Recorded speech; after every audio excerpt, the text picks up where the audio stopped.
guys, Adam Fenig here with Fenig Equipment. Today we're up here in Ottawa with Jeff Duling, and we just recorded a podcast, but out here in front of his shop we've got the S2S bar that we were just talking about.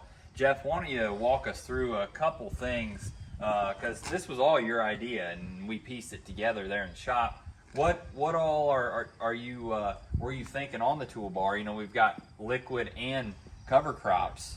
Walk us through that. I plant with a 16-row corn planter, so I wanted to be able to interseed either 15 or 17. Okay. So we decided to go on 17, split the outsides here. Yep. So wanted to be able to put cover crop on. I wanted the scales. Yep. Because you can see the scales under here. Which we've got a beautiful scale head.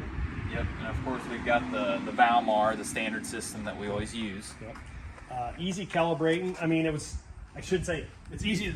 It's just the idea with this bar to get in here, like I explained in the podcast. Yep. I laid a plate down here, and then I had my shop vac. I got that up here because the first time I was letting it fall on the concrete and sweeping it back up. Yeah. Okay. That takes a lot of time. Yeah. So then it's not a lot of pounds, you know, what a bucket for or so, but yep. I just had my shop back here and I started sweeping it up, and then when she shuts off, you're done. I took it and weighed it.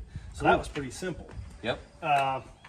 Yeah, the idea was I wanted something to get seed out there, but I knew we had to have seed to soil contact. Yep. So this year, granted, we had plenty of moisture, so everything came up, but we're dropping the seed in front of your tines there. Yep. You can see about what, 12 inches? Yep. The seed will come down that tube right in front of those the row of discs. Yep. And it just fills whatever you want it, inch, half inch. Then you had the packer to firm it up. Okay. The row cleaners are designed for in the fall to get away with the soybean stuff, because we're trying to use this too to make strips. I'm not actually doing a strip till with a prong like with my 8-row strip till, but yep. We were trying to move that lot of fodder. You know, 70 bushel, 80 bushel beans. There's a lot of fodder. Right. And it doesn't like this clay doesn't like to dry out. Right. So I row cleaners. Yep. Tried to flip that out. Now the deal is I'm gonna have you guys make them posts to put in here. We're gonna spread the seed yep. in between the row now. Yep. Instead of on the corn row. I don't care about, I don't mind getting cover crop on the corn row. I just want to get that fodder out of the way. Right. Having a cover there wouldn't be bad, but I think I'm thinking just moving it over 15 inches. Yeah, we're basically going to put it right here yep. so that when he's creating a strip with the S2S unit, that's where he's going to plant next spring, yep. And then there will be seed growing in between there. That's my idea. And yep. When we go to the strip till, of course, we had an offset hitch yes. put on there yep. up front. So there's 2 3-points, and they're offset 15 inches so that he can go into a standing growing crop, and also he can move over for the fall like he will this fall, which is why he's putting the row cleaners on, and he can go in the row yep. In a field that, of course, doesn't have a growing crop. And then we put the extra hitch out back. Yep. One is to pull the 28 cart. I bought a tank, 1,600 gallon tank that I pull behind. Very easy, couples on, it's hydraulic drive. Calibrated or runs with that Raven system.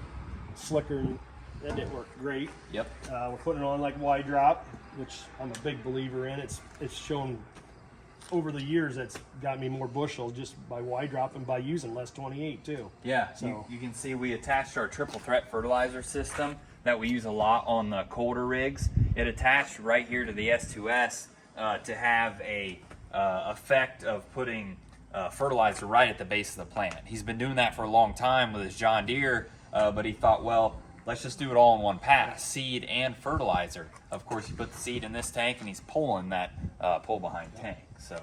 And then, like I said, we wanted it narrow as possible for going down the road here. Like I say, we're traveling 50 miles yep. between the counties, all kinds of mailboxes. So I wanted it as narrow as possible. So you took the Yetter Toolbar, what, a yep. 30-foot? Yep, 30-foot center frame. Yep. And put the 40-foot wings. Yep.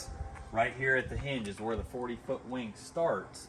And so the 30-foot transports at about 15.5. When this is all folded up with some things sticking out, we're about 16.5. But Yetter's 40-foot bar is 22. So we used the center frame of the 30, the wings of the 40. Now the only thing we ran into was with the extra rows, it started to get pretty dang tall on us. And so Jeff said, well, maybe we can make this tip out here fold. And so we had the guys at the shop put a cylinder on here, and from the cab he can fold that in and around. She all does it in one motion. It is really nice. Yep. So, That and allows we us. could pin it if we wanted to, but I haven't had no trouble. It stays put. Good. So, Yeah, so that way we can fold it back, and when this comes up, it's not so tall up in the air. Before, I forget what we were, maybe, I don't know, it was pretty tall. I guess I didn't even see it. Yeah. I did not see it before. It was you pretty cut tall. Yeah, you just called me and said it's getting nice. I said, well, then we had the idea, okay, I can get out every time and pin it. Then I got looking at all the weight out there, and I said, fine, let's just put a cylinder on it and make it all fold out at the same time. And Yep. she is slick. So. I did take the row cleaners off this spring because of all the cover crop I was planting into with the rye. It was wrapped, around my corn. It was pulling the corn a little bit. Yep. So we eliminated. I just dropped the real easy to drop the row cleaners off. Right. So I took them off. Now I'm putting them back on because we're going to try some wheat stubble and experiment with that. Cool. Well, we're going to go look at some fields, see how this stuff's growing. Today's August 15th, and you seeded what? Maybe probably about 2 months ago now? Yeah. Yep. So we're going to go out there and see how this stuff's growing. So we'll check out some more videos out there.